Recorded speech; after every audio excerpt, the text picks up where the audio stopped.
I always have to do the requisite mic adjustment because I'm so short. Thank you to our champion, Rep. Garbally, who is always there to be a voice for the voiceless. We're so grateful to him. Thank you all for being here today. I'm so grateful to see so many people here. My name is Mona Roy, and I'm here to share my son Alok's story. Alok, now 23, has profound autism, a host of developmental and medical challenges, making verbal communication and following instructions very difficult for him. As Alok's mother, I've tirelessly advocated for his well-being for over 2 decades. He progressed as a residential student at the May Institute, receiving intensive ABA services with personalized staffing ratios of 1-to-1 or 1-to-2.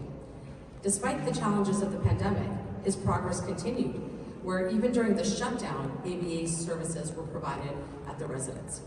However, at 22, the transition to an adult group home brought abrupt changes. Post-pandemic, severe staffing shortages due to the workforce crisis exacerbated the situation, leaving many programs understaffed and leaving many individuals, including my Alok, without day programming.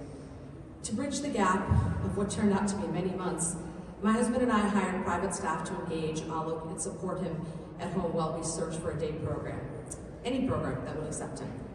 Despite eventually finding placement in a day hub program with very, very kind and caring staff, the inadequate staffing ratios, again, due to the workforce crisis, with one staff managing, I'll say it slowly, 6 or 7 disabled adults versus the 1 or 2 adults, 1 or 2 caseload that he'd come from at the May Institute.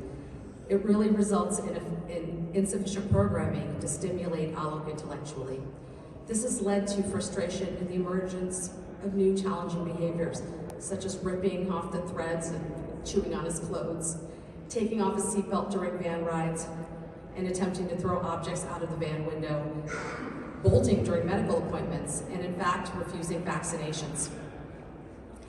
His longtime pediatrician recently suggested antidepressants, recognizing the toll that this drastically altered existence has already taken on Alok's mental health.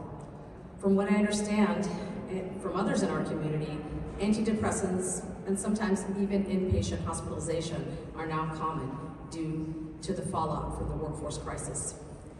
Alok's behaviors, declining verbal communication skills, and increased prompt dependence underscore the regressions since leaving the May Institute.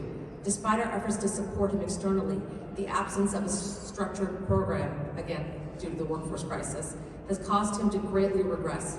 Just last week, I was here in Boston at Children's Hospital, and we couldn't even get through his annual EEG, which ended up resulting in inclusive data. So in the next couple of months, we'll be reaching out to a neurosurgeon because we might have to do an invasive EEG, which is what it sounds like, putting the electrodes directly onto his brain to gather better data. I could have dreamed of that a few years ago, but at this point, his behaviors are so challenging that we have to consider some of these more risky options. It's heart-wrenching to see how far Alok has regressed, especially considering his past achievements. In his earlier years, he not only excelled academically, but he was working for an insurance company before turning 22, and even earning, not a lot, but a little bit of income. But more importantly, he experienced a sense of purpose. The contrast between then and now serves as a stark reminder of the support systems that are sorely lacking due to the workforce crisis for individuals like my sweet Alok. The group home staff, despite their kind and caring hearts, are not equipped to manage Alok's needs.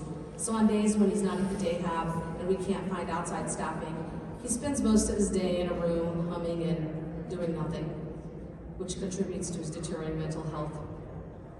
Intellectually, I know that the workforce crisis is a systemic problem. But still, as his mom, I stand before you a bit ashamed. I wake up every morning and go to bed every night knowing that I've somehow let him down, really let him down, because this is his existence, this meager existence. With your support, we can start to address the workforce crisis to ensure adequate staffing and resources to address systemic issues and support services for vulnerable adults like Alok, providing them with meaningful lives. Approving this funding will not only yield tangible improvements for everyone in the system, but also opportunities for newer Americans or college-age students to earn a living wage and gain valuable experience in the therapeutic or social service sector, a pipeline that is also in crisis. A budget is the codification of our morals, and our morals are truly measured by how we treat our most vulnerable residents. Ultimately, this will strengthen the infrastructure needed to be at the foundation for a more just and compassionate society. Thank you for taking the time to listen.